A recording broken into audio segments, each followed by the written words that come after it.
The airport was buzzing with the usual chaos of a Friday evening. People dragged suitcases, checked their phones, and rushed toward gates like their lives depended on it. In the middle of all this stood David Chen, a man who normally commanded rooms full of executives without breaking a sweat. Tonight, though, he was sweating plenty.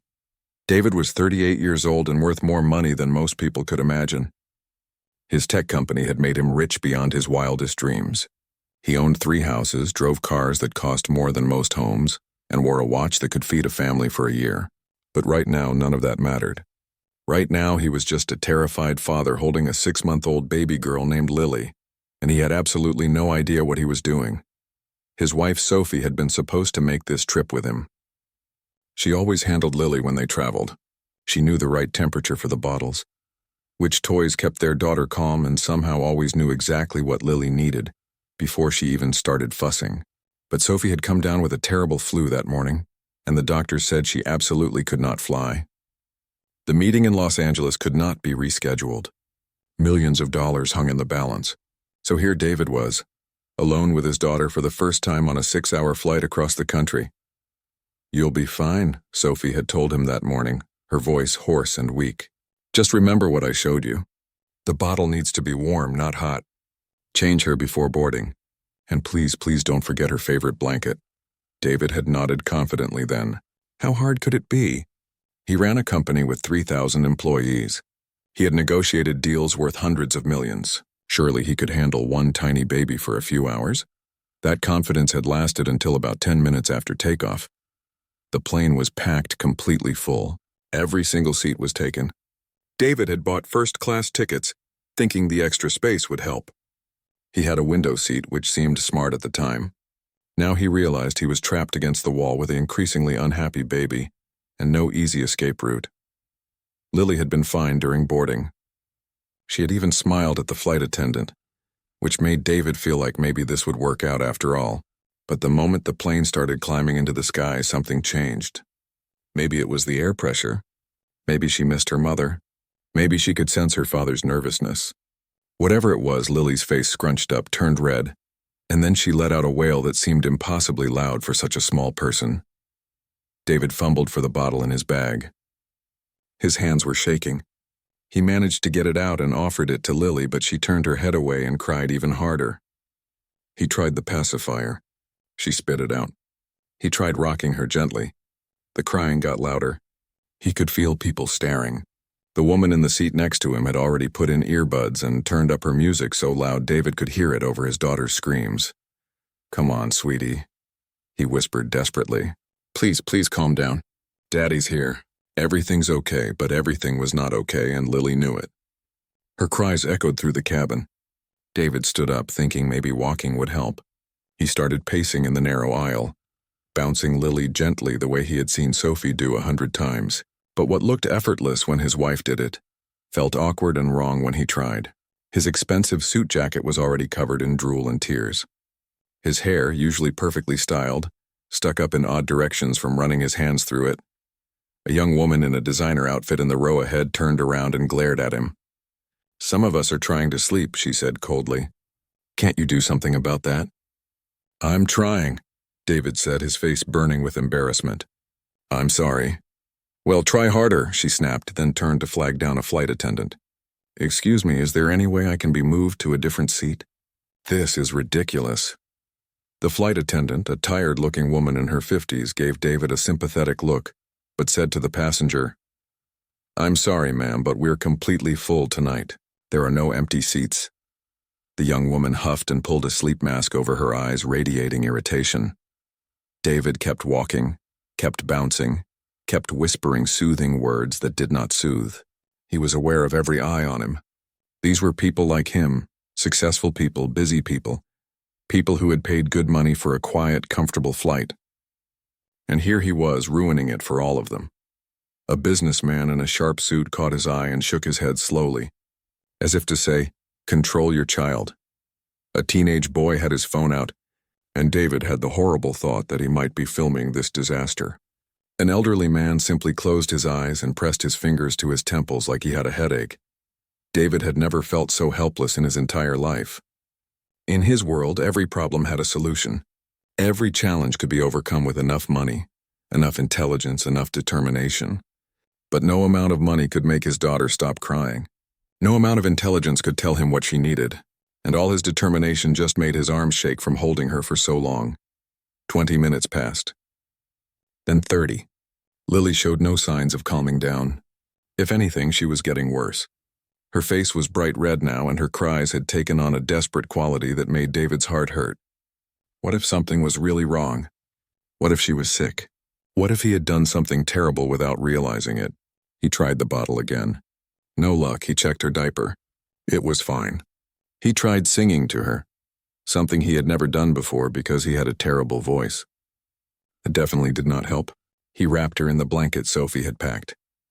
He unwrapped her in case she was too hot. Nothing worked.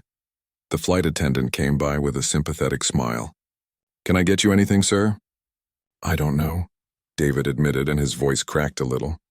"I don't know what she needs. I don't know what I'm doing." "First time flying alone with a baby?" the attendant asked kindly. "First time doing much of anything alone with her," David said quietly. It was a humiliating thing to admit, but it was true. He had been so busy building his empire, so focused on the next deal, the next meeting, the next success. Sophie had handled everything at home. He had told himself he was providing for his family.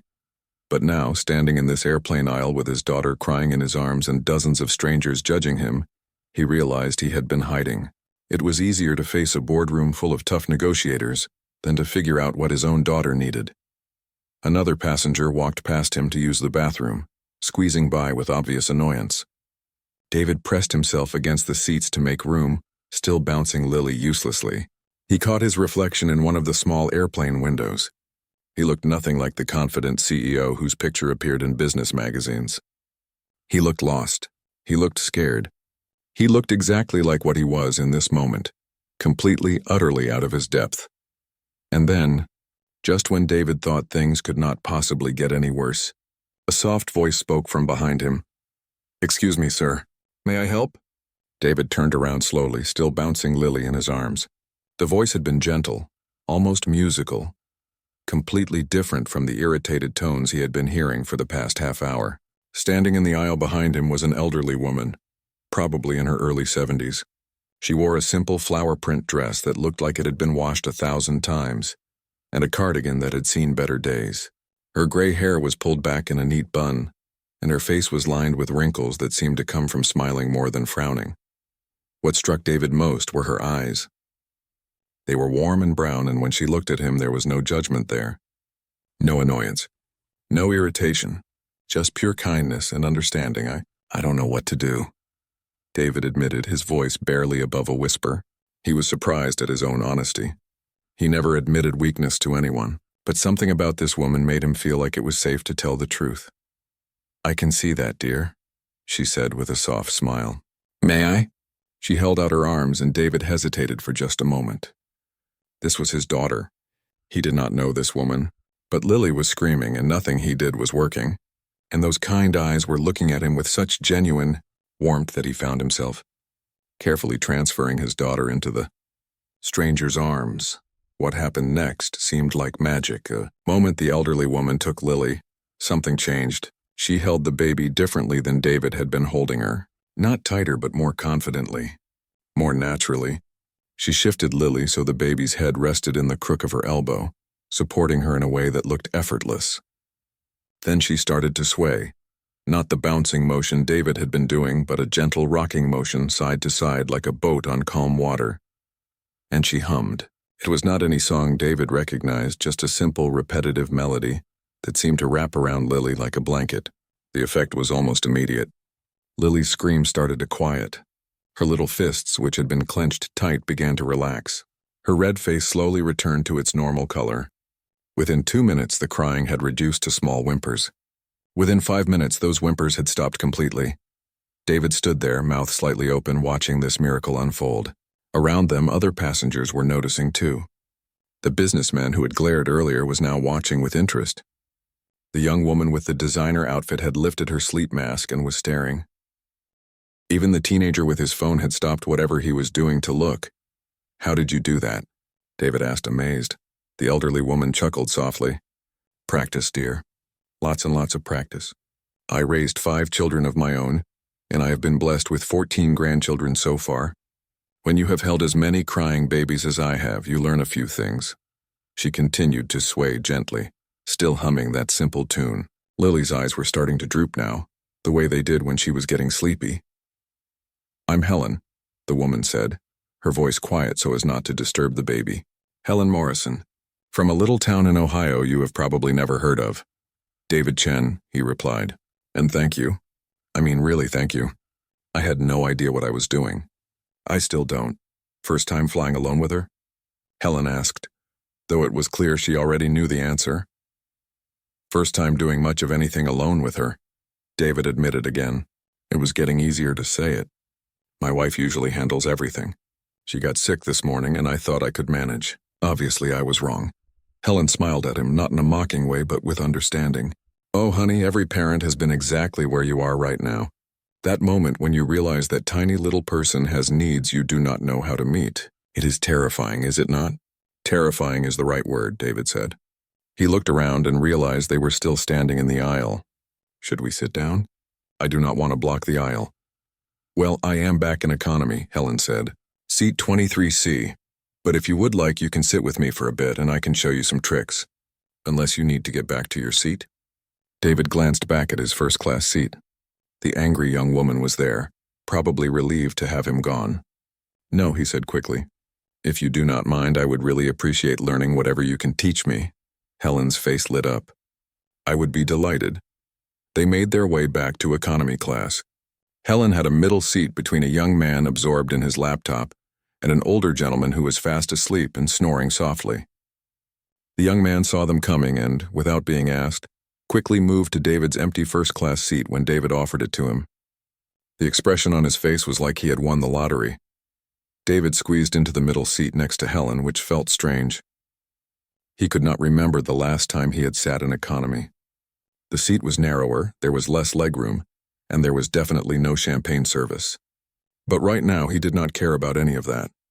Right now he just wanted to know how this woman had gotten his daughter to stop crying when he could not.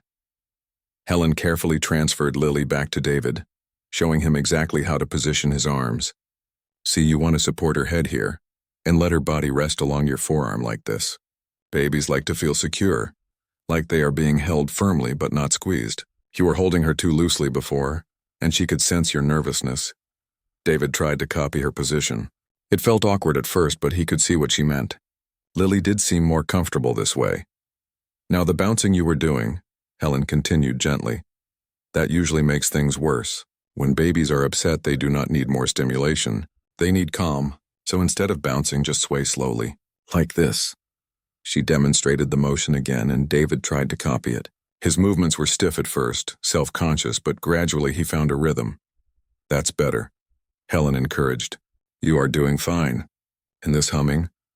This is something my own grandmother taught me when I had my first baby. I was just like you, completely lost and scared. She told me that babies can hear the vibration in your chest when you hum, and it reminds them of being in the womb. They find it soothing. Can you teach me the song? David asked. It is not really a song, dear. Just a tune. Any tune will work as long as it is slow and gentle. Try it. David felt ridiculous at first. He was a CEO. He gave speeches to thousands of people. He had been interviewed on television. But humming a lullaby to his daughter in the middle of a crowded airplane, that felt more vulnerable than anything he had ever done. Still he tried. His humming was shaky and off-key, but Lily did not seem to mind. Her eyes were closed now, and her breathing had evened out into the peaceful rhythm of sleep. There you go, Helen whispered. You are a natural, David laughed quietly. I do not think anyone has ever accused me of being a natural at this. Well, you are doing it now, are not you? Helen pointed out. Sometimes we just need someone to show us the way. There is no shame in that. They sat together in comfortable silence for a few moments, David holding his sleeping daughter and Helen watching with the satisfied look of someone who had just solved a problem. Around them, the plane hummed with the usual sounds of travel. People were reading, sleeping, working on laptops. The crisis had passed. Everything was calm again. May I ask you something? David said quietly. Of course, dear. Why did you help me? You did not know me. For all you knew, I could have been anyone. And you are all the way back here in economy. You did not have to get involved. Helen looked at him with those kind eyes again. You looked like you needed help, she said simply. And I could help. That seemed like reason enough to me. Besides, I have learned something in my 73 years on this earth. The people who look like they have everything together on the outside are often the ones struggling most on the inside. Your fancy suit and expensive watch told me you were successful in your work, but your face told me you were drowning. And when someone is drowning, you throw them a rope. You do not stand on the shore and judge them for not knowing how to swim. Her words hit David harder than he expected. His eyes started to burn and he blinked rapidly. When was the last time someone had shown him kindness without wanting something in return? In his world, every gesture came with strings attached. Every favor had a price. Every relationship was transactional. But this woman, this stranger in a worn cardigan, had helped him simply because he needed help. Nothing more complicated than that. Thank you, he said, and his voice was thick with emotion. Really, thank you so much. Helen patted his arm gently. You are very welcome, dear. Now, while your little one is sleeping, let me teach you a few more things. Because I promise you she will wake up again eventually, and you still have 4 more hours of flying ahead of you. For the next hour, Helen taught David things he had never known about his own daughter. She showed him how to recognize different types of cries. The hungry cry was rhythmic and insistent. The tired cry started strong and then faded in and out. The uncomfortable cry was sharp and sudden. David listened carefully, trying to memorize everything, wishing he had a notebook to write it all down. The bottle, Helen said, pulling it from David's bag. You have to check the temperature. Too hot and she will refuse it. Too cold and it will upset her stomach. Here, put a few drops on the inside of your wrist like this. It should feel just slightly warm, barely noticeable. That is perfect. David practiced with the bottle, testing it on his wrist the way Helen showed him. It seemed so simple when she explained it, but he had been doing it wrong this entire time. No wonder Lily had refused the bottle earlier. And when you feed her, Helen continued, make sure she is at an angle, not flat on her back. Otherwise she might get gas, and trust me, a gassy baby is not a happy baby. Support her head with your arm just like this and let her take her time. Do not rush it. Helen pulled something from her own bag, a small worn notebook with a faded cover. The edges were bent and the pages were yellowed with age. She opened it carefully like it was something precious, and David could see handwritten notes in different styles of penmanship covering the pages. This, Helen said softly, has been in my family for 4 generations. My great-grandmother started it when she had her first baby in 1923. Then my grandmother added to it. Then my mother, then me. Every remedy, every trick, every piece of wisdom we learned about caring for children, it is all in here. David leaned closer to look. The pages were filled with notes about everything from teething remedies to how to handle colic to what to do when a baby would not sleep.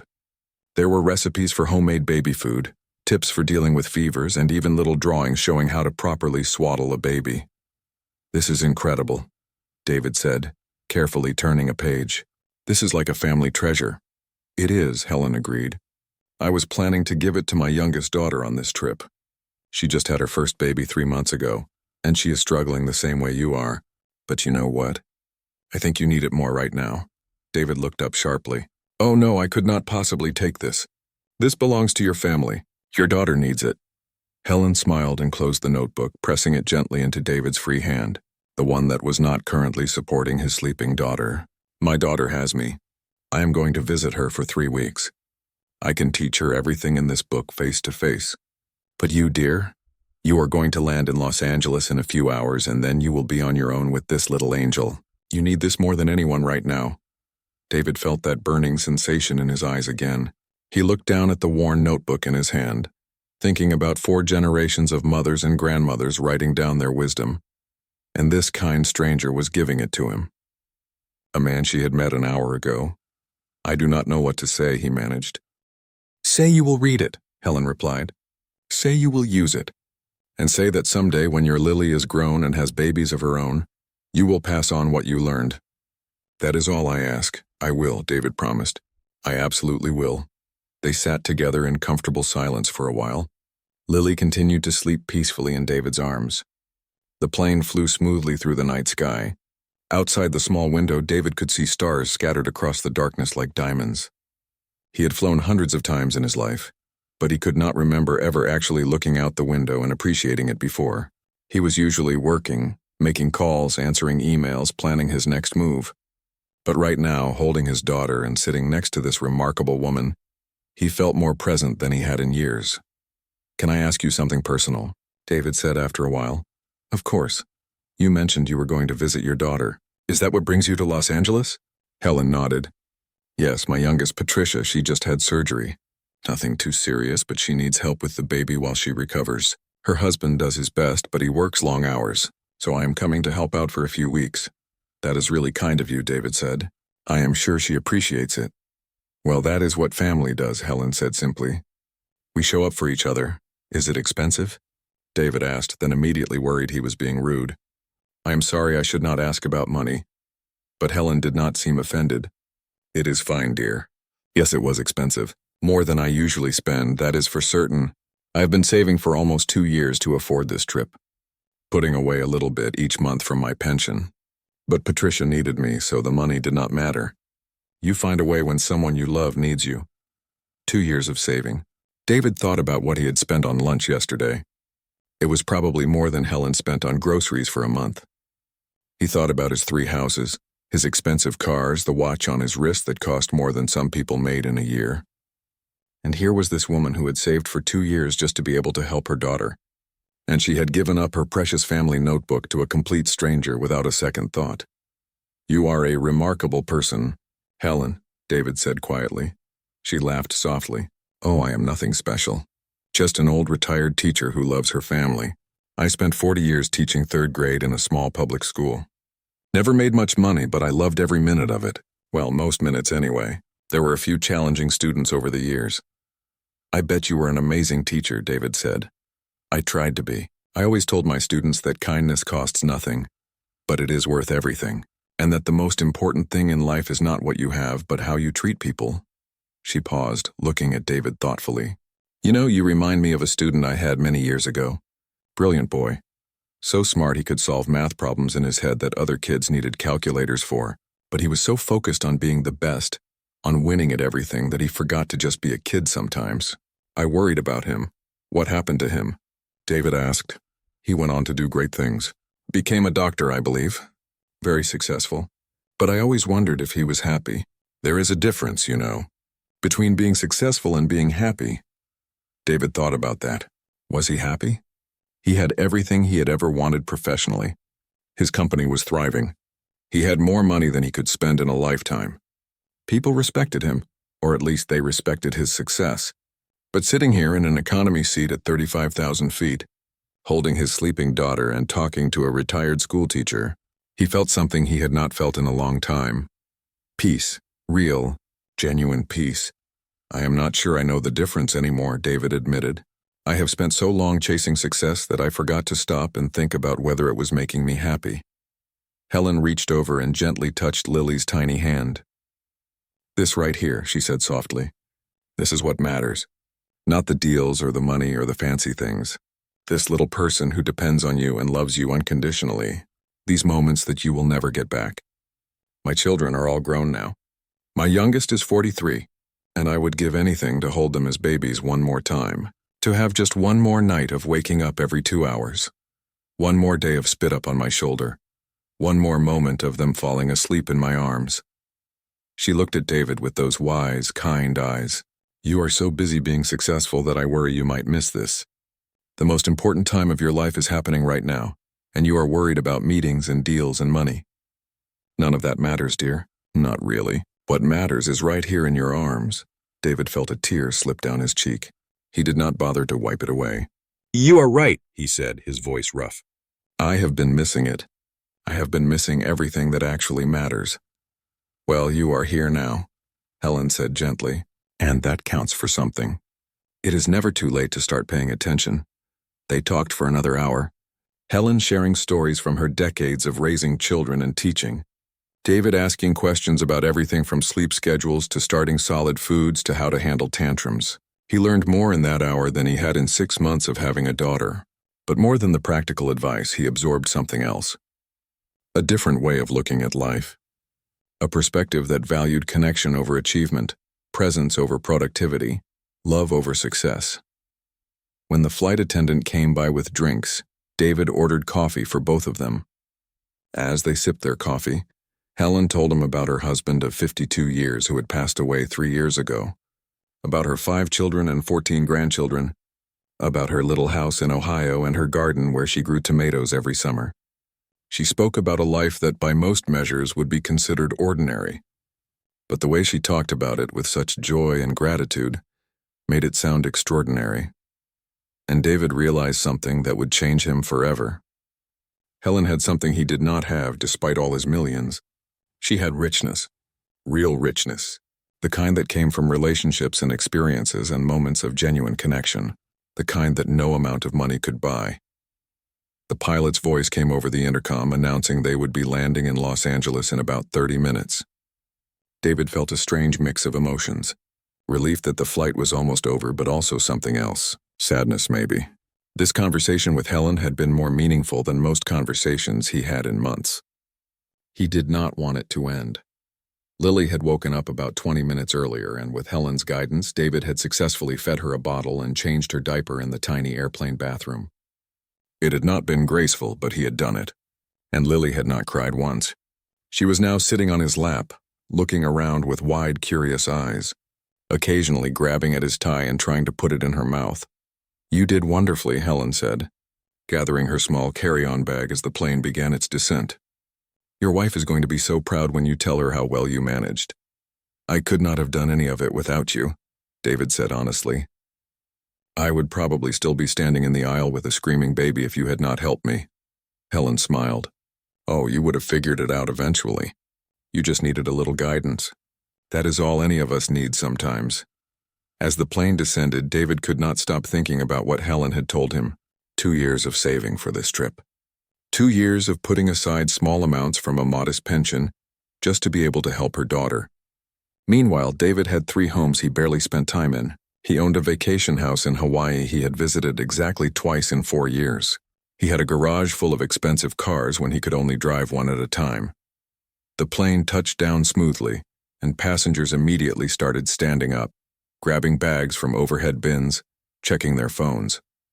The usual chaos of landing. David stood slowly, carefully holding Lily in one arm while trying to help Helen with her bag. "I have it, dear," Helen said, pulling down a small, worn suitcase. "I am old, but I am not helpless yet." They made their way off the plane together, moving slowly through the jet bridge and into the terminal. LAX was crowded as always, people rushing in every direction. David usually loved the energy of airports, the sense of movement and purpose. Tonight it just felt loud and overwhelming. "Well," Helen said, stopping near the gate, "I suppose this is where we part ways. It was lovely meeting you, David. And you too, little Lily." She reached out and gently touched the baby's cheek. "You take good care of your daddy, okay? Teach him what really matters in life." David stood there looking at this woman who had changed everything for him in just a few hours. An idea was forming in his mind.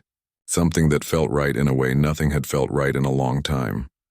"Helen, wait," he said. "Please just wait here for 1 minute. I need to do something." Before she could respond, David hurried over to an airline desk he had spotted nearby. There was a supervisor there, a woman in a dark blue uniform with a name tag that read Jennifer, Customer Service Manager. David approached her, still holding Lily. "Excuse me," he said. "I need your help with something. It is important." Jennifer looked up from her computer. "Of course, sir. What can I do for you?" David took a breath. "There is a woman who is on my flight. Helen Morrison. She is traveling to help her daughter who just had surgery. She saved for 2 years to afford this trip. I want to upgrade all her flights. First class round trip. Can you do that?" Jennifer blinked, surprised. "Well, yes, we can certainly arrange that. Do you have her booking reference?" "No, but her name is Helen Morrison and she just got off flight 447 from New York. Can you look her up?" Jennifer's fingers flew over her keyboard. "I found her. She has a return flight booked in 3 weeks. Economy class." She looked up at David. "You want to upgrade both flights to first class?" "Yes, and I want to know what hotel she is staying at." Jennifer looked uncertain. "Sir, I cannot give out passenger information." David pulled out his wallet and handed her his business card. Jennifer's eyes widened when she saw it. Everyone in the tech world knew his company. "I am not trying to do anything inappropriate." David explained quickly. She helped me tonight when my daughter would not stop crying. She was incredibly kind. I just want to do something nice for her in return. Can you tell me if she has a hotel booked? Jennifer hesitated, then looked at her screen again. She has a reservation at a motel near the airport. 3 weeks economy rate, David thought quickly. Cancel it.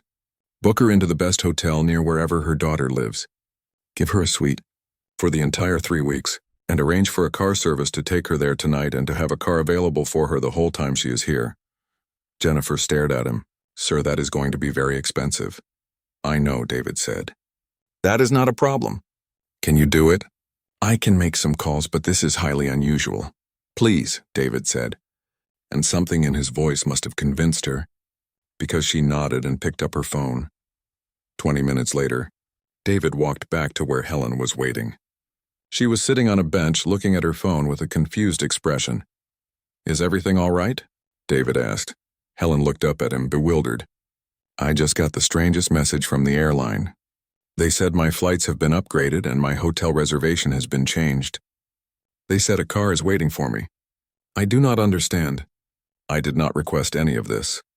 David sat down next to her, shifting Lily to his other arm. That was me. I hope you are not upset. You did this? Helen's eyes went wide. David, no. This is too much. I cannot accept this, please, David said softly. You gave me something priceless tonight. You taught me how to take care of my daughter. You shared your family's wisdom with me. He gestured to the notebook in his bag. You showed me kindness when I was drowning and everyone else was judging me. You cannot put a price on that. But this must have cost a fortune, Helen protested. A hotel suite for 3 weeks? A car service? David, I am just a retired teacher. I do not need fancy things. I know you do not need them, David said, but your daughter needs you and you saved for 2 years just to be able to help her. You should not have to worry about money while you are here. You should be able to focus on taking care of her and your grandchild. Please, let me do this for you. Tears filled Helen's eyes. I do not know what to say. Say yes, David replied. Say you will accept this gift, not because you need it, but because you deserve it, because kindness should be rewarded, because someone needs to show you the same generosity you showed me. Helen wiped her eyes with a tissue from her purse. You are a good man, David. I could see that underneath all the stress and the expensive suit. You have a good heart. You helped me remember that I have a heart, David said. I had forgotten. I had gotten so caught up in making money and building my company that I forgot what actually matters.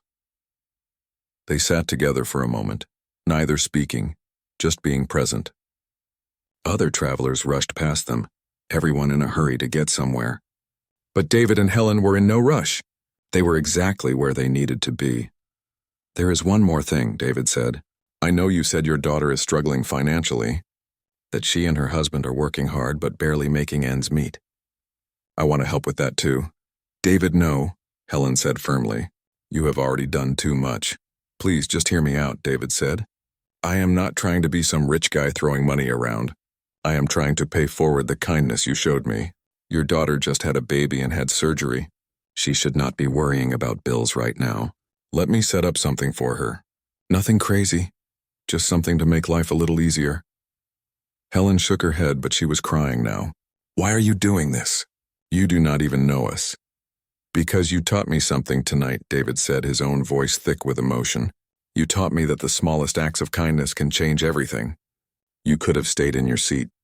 You could have put in earbuds like everyone else and ignored my crying baby. But you got up and helped a stranger. You did not know I was rich. You did not know anything about me except that I needed help. And you helped anyway. That is the kind of person I want to be. A small crowd had gathered around them, other passengers who had been on their flight. The businessman who had glared at David earlier was there. So was the young woman with the designer outfit, the teenager with his phone. They had all seen what happened on the plane, and now they were witnessing this moment. The young woman pulled out her phone. Is it okay if I record this? She asked, her voice completely different from the cold tone she had used earlier. People need to see this. They need to know there is still good in the world. David looked at Helen, who nodded through her tears. I suppose it is all right, she said. The young woman started recording and others did too. David did not care. All he cared about was the elderly woman sitting next to him. the woman who had taught him more in 3 hours than he had learned in years of chasing success. "Thank you," Helen whispered.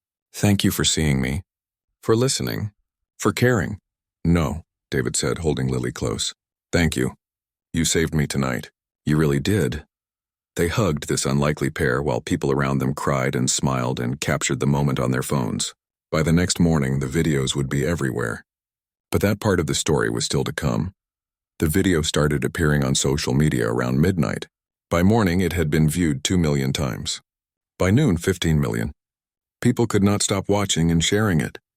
The title that kept appearing was simple: "Millionaire's baby won't stop crying.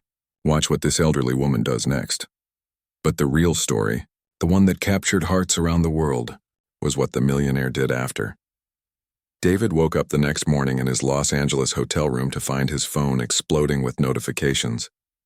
Text messages, emails, calls from friends and business associates he had not heard from in years. His assistant had sent him a dozen urgent messages. Even his mother, who barely used social media, had somehow seen the video and called 3 times. But before he dealt with any of that, David did something he had not done in months.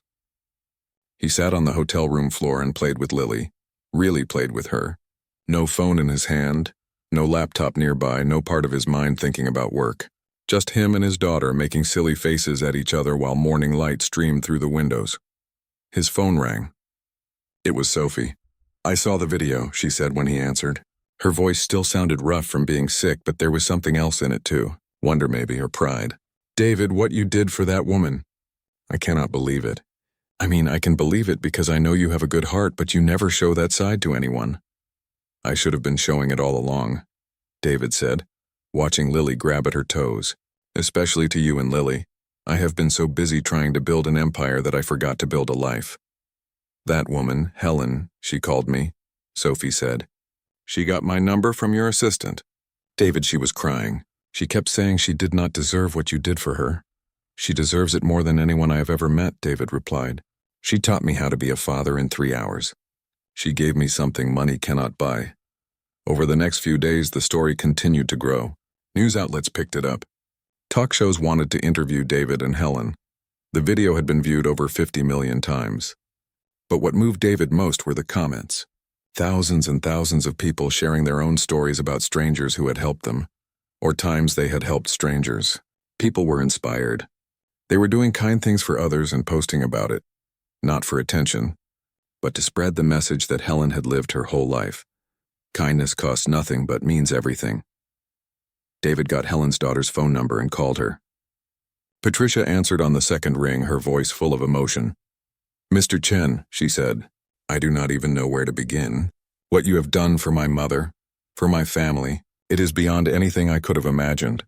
"Your mother saved me," David said simply. "I am the one who should be thanking you for raising such a remarkable woman. She wants me to tell you that she is already using the kitchen in her hotel suite to cook meals for me," Patricia said with a laugh. "She says it is too fancy just to sleep in. She's making enough food to feed my whole neighborhood." That sounded exactly like something Helen would do, and David smiled. "There is something else I want to talk to you about," David said. "Your mother mentioned you have been struggling with bills. Medical bills from your surgery, the new baby, everything. I would like to help with that. Mr. Chen, you have already done so much. Please call me David, and I know I have done a lot for your mother, but I want to do something for you too. Not because I am rich and can afford it, though that is true, but because your mother taught me something important. She taught me that money is supposed to be used to help people, to make their lives better. What good is having it if I do not use it that way?" By the end of the conversation, David had arranged to pay off Patricia's medical bills and set up a fund for her daughter's future education. Patricia cried so hard she had to hand the phone to her husband to finish the conversation, but David did not stop there. The more he thought about Helen and what she represented, the more he realized this needed to be bigger than just one family. 3 days after returning home, David called an emergency meeting with his company's board of directors. "I want to start a foundation," he announced, "something to support people like Helen. Teachers, caregivers, people who dedicate their lives to helping others but barely make enough to get by. People who save for 2 years just to visit their children. Those are the people who make society work, and we take them for granted." His chief financial officer looked worried. David, you are talking about millions of dollars. I am talking about tens of millions, David corrected. Maybe eventually hundreds of millions. I want this to be real. I want it to matter. Some board members were skeptical. Some thought he was having some kind of crisis. But David did not care. For the first time in years, he felt like he was doing something that actually mattered. He named it the Lily Foundation, after his daughter. The mission was simple: to support and recognize people who dedicate their lives to caring for others. Teachers, nurses, social workers, caregivers, anyone who chose a path of service over a path of profit. The foundation would provide grants, scholarships, and recognition programs. It would help with medical bills, education costs, and emergency expenses. David asked Helen if she would be willing to be on the board of directors. At first, she refused, saying she was just a simple retired teacher with no experience in that kind of thing. But David insisted, and eventually she agreed, on the condition that she could do most of it from her small town in Ohio. 6 months after that flight, David stood on a stage in front of 3,000 people at his company's annual conference. Helen sat in the front row, wearing a new dress her daughters had bought her for the occasion. She had not wanted to be there, had argued that she did not like being the center of attention, but David had convinced her by telling her that her story could inspire others to be kind. "I want to introduce you to someone," David said into the microphone. "Someone who changed my life completely. 6 months ago, I was on a flight with my baby daughter and I had no idea what I was doing. I was successful in business but failing at the most important job I will ever have: being a father. This woman, Helen Morrison, helped me when everyone else was judging me. She taught me that wisdom does not come with a price tag, that the richest people in the world are not the ones with the most money, but the ones with the most love to give." The audience applauded, and Helen stood up, waving a little awkwardly. She did not like the spotlight, but she had agreed to speak because David had told her young people needed to hear her message. When Helen took the microphone, she spoke simply and from the heart. "I am not anyone special," she said. "I am just an old teacher who believes that we are all here to help each other. Every single person in this room has the power to change someone's life. Not with money, though that can help, but with kindness, with attention, with care. When you see someone struggling, you have a choice. You can look away or you can help. Choose to help. Always choose to help." The room was silent. Then someone started clapping. Then another person. Within seconds, all 3,000 people were on their feet, giving Helen a standing ovation that lasted 5 minutes. After the conference, David drove Helen to the airport for her flight home. Lily was in her car seat in the back, babbling happily. In 6 months, with Helen's guidance and his own dedication, David had become the father he always should have been. He worked less. He was home for dinner most nights. He knew all of Lily's favorite songs and could change a diaper in under a minute. "You have changed so much," Helen said as they pulled up to the airport. "I am so proud of you." "I had a good teacher," David replied. Helen reached into her purse and pulled out something wrapped in tissue paper. "I want you to have this," she said, handing it to him. David unwrapped it carefully. It was a small framed photo, old and faded. It showed a young woman holding a baby, both of them smiling at the camera. "That is me with my first child," Helen explained. "Taken 48 years ago. I want you to have it as a reminder. That photo was taken on one of the hardest days of my life. I had no money, no experience, and I was terrified I was doing everything wrong. But I was there. I was present. I was trying. And that was enough. You are enough, David. Just keep showing up. Just keep trying. That is all any of us can do." David felt tears in his eyes as he hugged her goodbye. "Thank you," he whispered, "for everything." As he drove away, watching Helen disappear into the airport in his rearview mirror, David thought about how one moment can change everything. How a crying baby on an airplane had led to the most important lesson of his life. How a stranger's kindness had reminded him what it means to be human. Helen's notebook still sat on his desk at home, now protected in a beautiful display case. He read from it often, especially on hard days when Lily was teething or sick or just being difficult. But more than the practical advice, he remembered Helen's words. The people with the least to give materially often have the most to offer spiritually. The Lily Foundation grew quickly. Within a year, it had helped over 5,000 families. Teachers who could not afford their own medical care. Caregivers who had given up everything to take care of aging parents. social workers who spent their own money to help the children they worked with, all the Helen Morrisons of the world who gave and never asked for anything in return. And every time David signed another check, approved another grant, or heard another story of someone whose life had been changed by the foundation, he thought about that flight, about his daughter crying and him feeling helpless and a kind stranger offering to help, about learning that real wealth has nothing to do with money and everything to do with how we treat each other. He kept the video on his phone. Sometimes, late at night when he could not sleep, he would watch it. He would see himself standing in that airport with Helen, both of them crying, and he would remember the moment everything changed. The moment he stopped chasing success and started living a life that actually mattered. And every single day, without fail, he looked at his daughter and whispered the same thing. "Thank you for crying that day. Thank you for teaching me what I needed to learn."